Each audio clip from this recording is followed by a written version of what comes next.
Hello. It is Thursday, the first day of the month. Oh my goodness. I cannot believe that it is now March. Like, I remember it just being freaking Christmas, like all the snow and everything. So, this year is once again flying past. So thank you for checking into my podcast, Judged and Judgmental with me, Shanetta.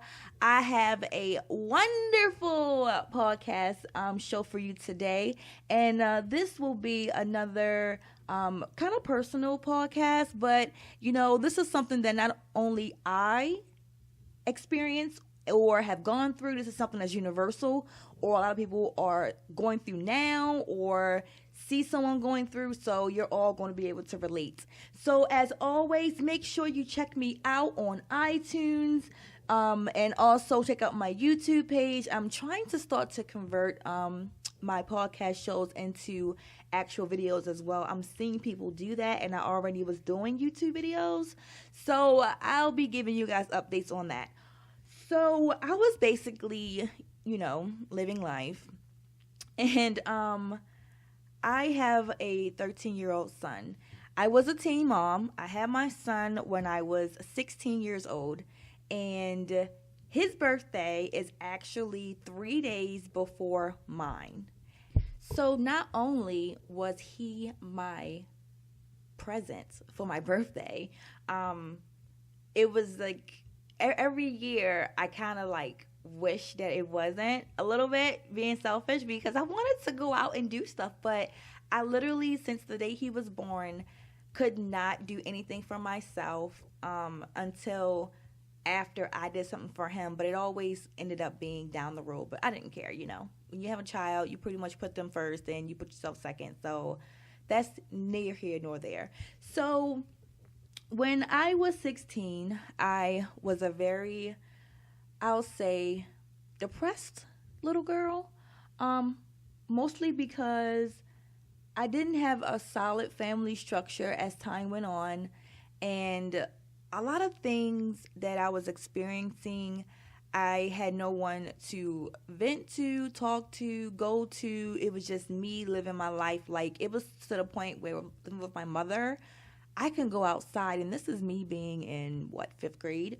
I can go outside and just be outside until 12 o'clock, 1 o'clock in the morning. And back then, we didn't have cell phones. We just had beepers or pagers, and it wasn't even always on because you still had to pay a bill for it. So there was no clear communication methods for children in those time frames. But that was my normal. I could do things like that, and my friends sometimes did it too. So when I met my son's father, I was working at McDonald's. Now, let me tell you how much work ethic I had since I was 14 years old.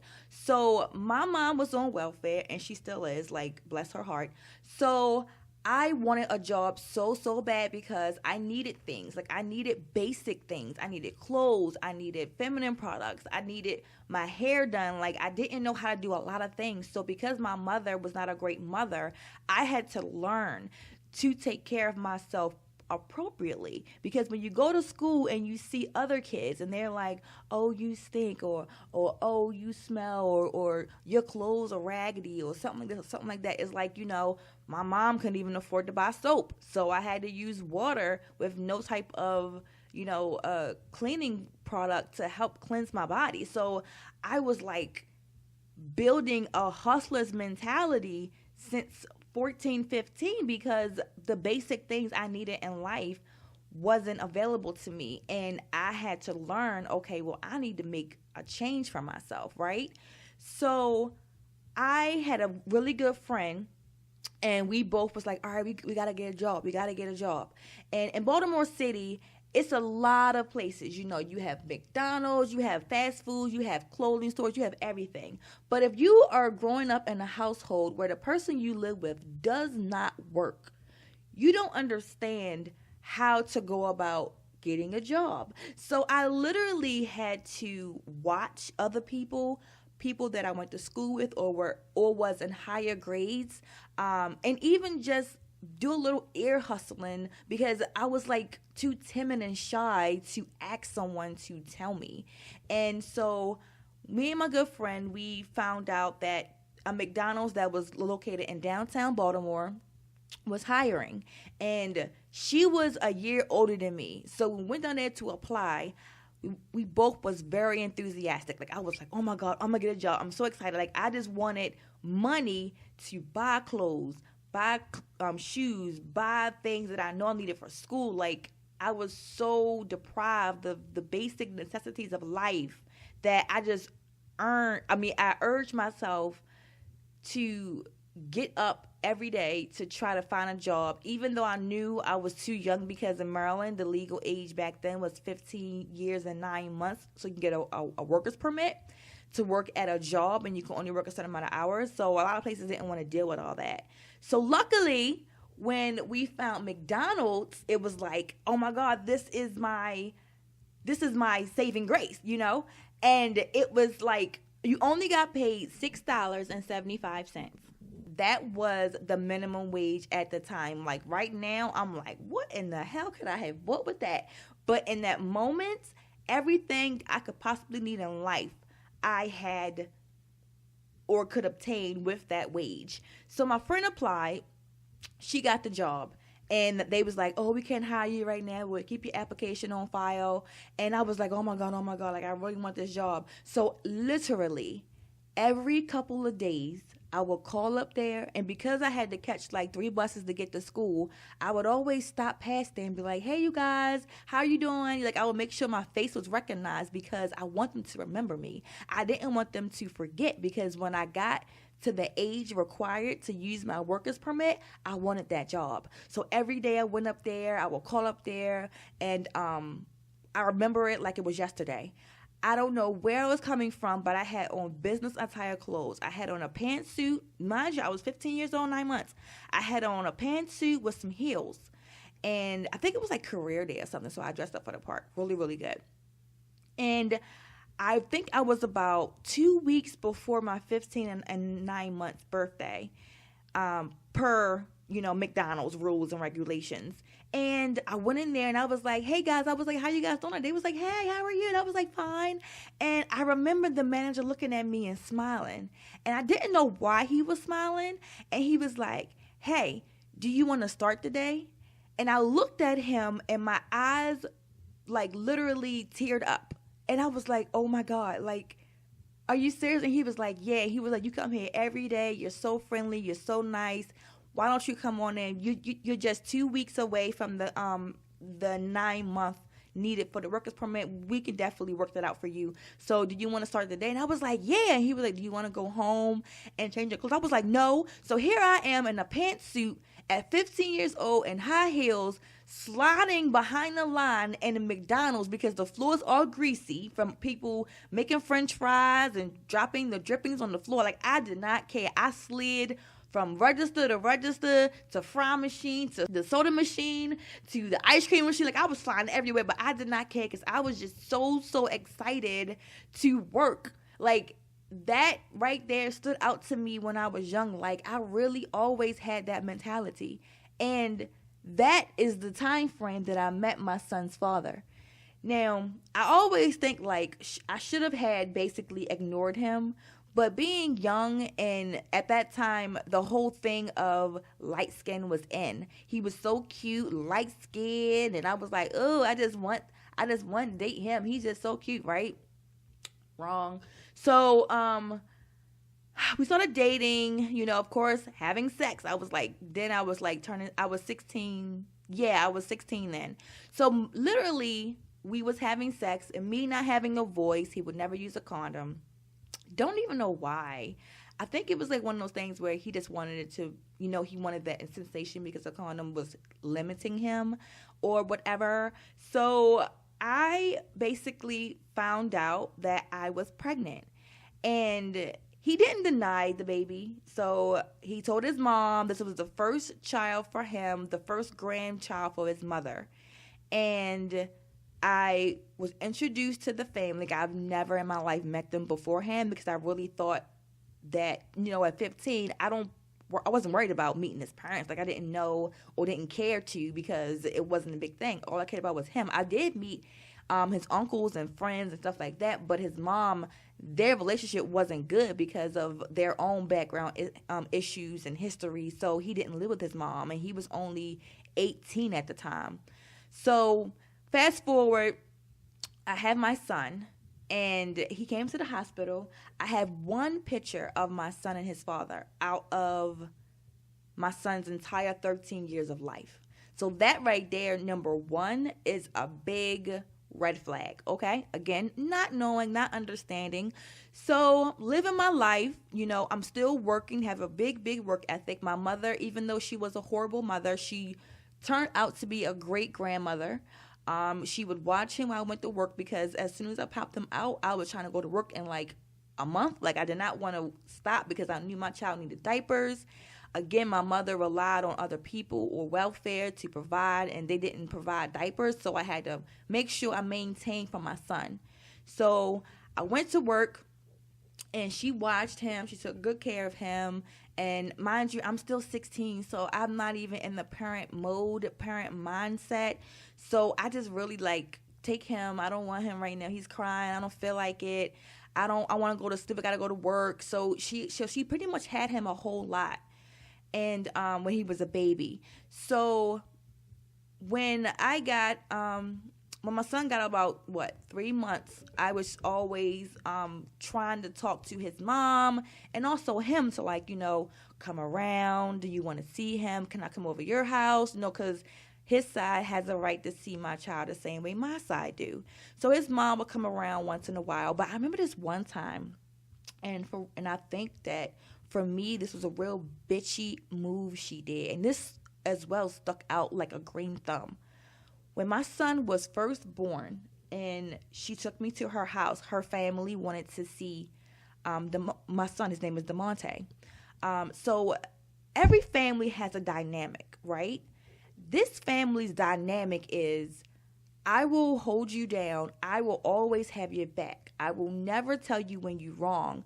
I will always be there, and outsiders will never come between our bond.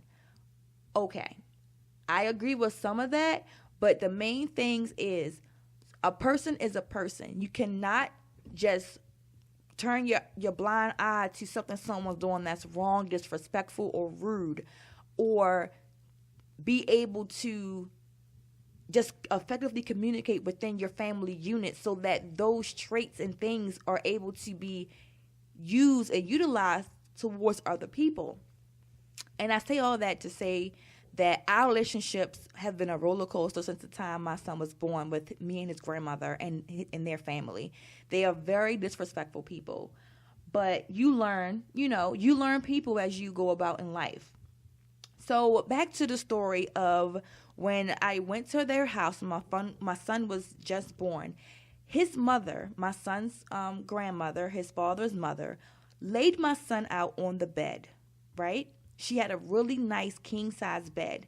And I was on one side of the bed sitting down, and she was on the other side of the bed sitting down. And it was like, to me, it was like, what the hell is going on? Because cousins, uncles, third generations, grandmas, adoptive daughters, like everyone came in one by one. And at the foot of their bed, they will stop, peek over to look at my son, and look at his grandmother and nod either yes or no. And I was like, what the hell are they doing, right? What is this? And one of the family members, I remember, he was like, oh, yeah, that's definitely Deli's son. He looked just like him. And she was like, yeah, I know. So I was like, are they really going one by one to look at my son to see if it's his child? And I was like, oh, my God, like they really are. But I didn't really think about it in that moment. I just thought everyone was happy. They was like, oh, my goodness, the first grandchild of the family. But no, because when you come together as a unit and you're all in one room, you, of course, may pass the baby around, but to have my child laid out on the bed and everyone walking past one by one, peering over the foot of the bed to look at him and then keep walking. They don't touch him. They don't hold him. They don't kiss him. They just peer and look at him. I was like, wow. Okay. But again, not registering in my head what all that really meant, in that moment. Fast forward, me and his father have tried to work it out, but he was a drug guy. I'm not even gonna lie to you. He was in the streets. He didn't have no guidance. He had mental issues that I didn't know about until after the fact that I popped my son out, even though before then his mom knew and didn't even tell me, so I couldn't, relate to the doctors, any kind of, history of like autism, ADHD, things like that. Like, I didn't know anything because although on my side there wasn't anything, but I didn't know anything of their side. But she waited 2 years after the fact to bring those things up. And, we just didn't work out. So I'm stressing, I'm fussing, I'm cussing. I'm like, your son is not doing this. Your son is not doing that. But I remember as well, because backtracking, when I found out I was pregnant, my mom took me to an abortion clinic. And I went to the OBGYN office, and I found out I was pregnant because I thought I was sick. I was having like flu-like symptoms. I did not know what was going on. So my mother took me to the OB doctor, and they was like, you're pregnant. And I remember her looking at me and her jaw dropped. And then I looked at her like, what? Like, I don't feel pregnant. Like, how do you know you feel pregnant? Like, I don't know. I didn't know. I just felt like I didn't feel pregnant. But at that moment, I believe I did have an abortion appointment for, I think it was the week after. And I can't remember. It's kind of foggy. I can't remember if my mother said, I'm here for whatever option you choose. I think that's what she said. And she had said, what do you want to do? And I looked at her and I had said, well, I laid down and got pregnant. And I'm choosing to keep my child. So I'm going to work. I'm going to take care of my child because I'm not going to kill my baby. I'm going to have him. So I'm going to do all that. So every moment and every time his father failed to be a father or didn't want to participate, I wasn't 100% mad. But when I told him, I made sure to tell him, like, look, I know I'm having a baby and I am not having an abortion. So you can either be there or not.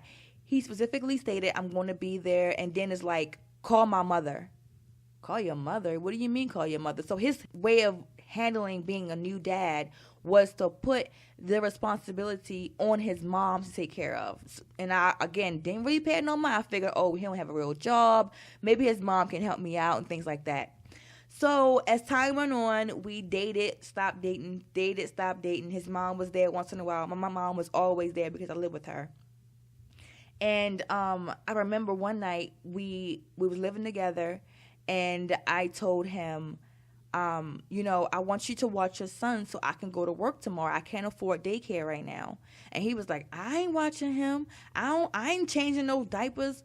Call my mother. And I was like, what do you mean call your mother? So in that moment, I was about 18 then. I felt young and dumb. I was like, oh my God, like this is what I have to look forward to for the rest of my life, because this guy does not want to do anything. He never wants to contribute. He never wants to assist me. He never wants to help me. Here I am taking care of all the bills, buying formula, buying clothes, paying car note, and he just here taking and receiving, but not giving and providing. And I was like, get out. Just get out my house. And this is me at 18. Get out my house. Like, get out. And I just really never understood why you can look at your son and he looks just like you. Y'all are completely identical down to the toenail. And you just don't see yourself and be like, I have to love this being. I have to be there. I want to see you grow up. I want to see you succeed because my father wasn't there. So I want to make sure I'm there for you.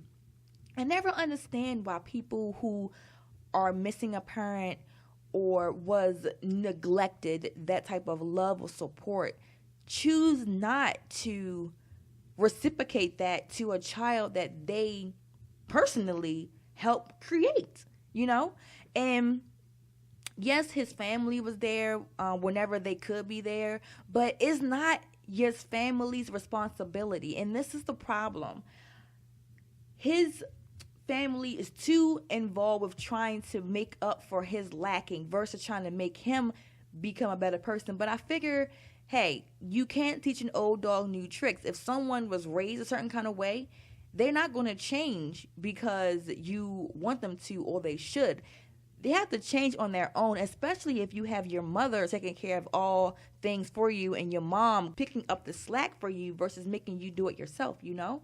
And I really never could accept the fact that he wasn't going to be involved. It took me a really, really long time. I'll say about 8 years to figure out he's not going to try. Because I didn't want to just say, F you, don't come around my son, you're not welcome anymore. I never want to deprive my child of his father. So I kept trying and trying and trying and trying with failed results. Even calling his mom to make her make him, which, you know, worked only a little bit because whenever he would need something, he go to his mother. So in the time frame that my child was born, January of 2015, his father has already fathered 12 plus children, and my son is the oldest at 13. Now think about that. That means every year another child popped up. Literally. And I remember because I would still go over their house for some holidays. My mother didn't celebrate many. And I remember one Thanksgiving, we at the house, ring, knock on the door. And somebody gets up and go to open the door. This girl is standing there with a baby in her arms asking for his grandmother. And she's sitting there looking around like, who is this girl? She walks in and says, hi, I'm such and such, and this is your granddaughter. Everybody looking around like, what?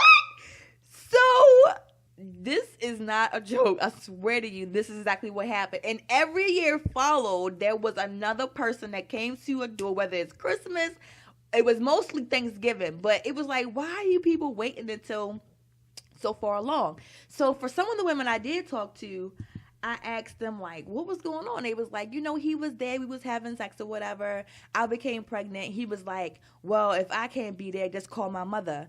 And all of them said consistently, call my mother. He told me to call his mother if they needed anything. So when I can't get in contact with him, I remember he gave me her phone number.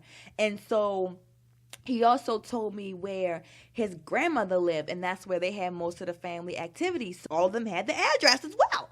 So all of them popped up at the grandmother's house where the mother was every holiday to say, this is your new grandson. This is your new granddaughter. And none of them have him as a father because they did this. He did the same thing he did to my son to them. And when I started to see these girls prior to them becoming pregnant, of course they hated me. They always hate the first child's mother for some odd reason. It's like they feel like you want him back and you won't go away. And it's like, I have a child, so the family is going to always have me around because they're family, you know? And I'll be like, don't get this girl pregnant. Don't get this girl pregnant. I'm not. And the girl winds up pregnant. And he always smiling. Every time a new girl gets pregnant, he's smiling like her. I'm like, how the fuck is that funny? You out here slinging your dick around, making more children, having more babies, not taking care of now one of them. And then you have your mother out here taking care of these children, and you living life, having more babies. Like, oh my goodness. So 12 plus kids in 13 years, the father to one of them. And where is he now? Right now, he's in Puerto Rico. He was in Puerto Rico prior to the hurricanes and just never came back. And I laughed because it's so funny because I know in my heart he's out in Puerto Rico making more kids because that's all he does. That's the one thing he can successfully do is make babies. He has some potent stuff. I tell you, man, and it's some guys out here with some potent juice, because that stuff is potent. First time, my son now, he starts to realize, a lot of things he didn't realize when he was younger. Because I really stress to even my friends that hate their baby fathers for many, many reasons, never talk down about your child's father to your child. Always just let your child be a child and do what you have to do for your child. And as time goes on, but your child will start to realize on their own what type of person and parent that their father is. Because if you treat your child a certain kind of way and your child goes to someone else and they treat them a certain kind of way, they're going to start to see a difference. Like, well, why is it that I get love, hugs, and kisses over here, but when I come over here, I don't get talked to. I'm always told to go in my room. I'm yelled at. I get hit. I get whatever.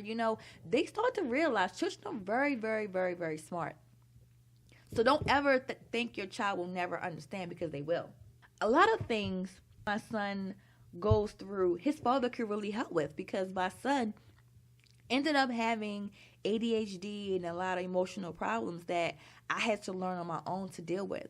But being that his father had these issues prior to me knowing, it's like you could have really been a support system for that, because the things that he's feeling, experiencing, and going through, you could have been like, hey, son, I know you're going to feel like this if this happens, but here's the technique to not get in trouble or not smack somebody upside their head or, things like that. And he just didn't have that. And I applaud any and every man who has stepped up to the plate in a relationship, knowing that you didn't have to, but that you wanted to.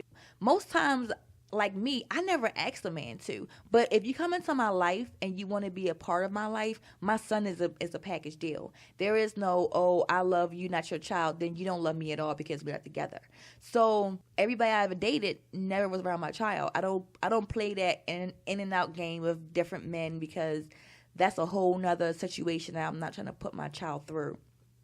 But I just wanted to share the story, because I'm just laughing at my life dealing with this man and the craziness, and thinking about my son's life, because here he is as a 13-year-old young man who knows his father, and I really felt like for so many years craved his father's attention. And I have stories on that because he's broken my son's heart so many times, and I've called and fussed and angered, and it's like, I'm cutting you off. Sometimes you have to get to that point.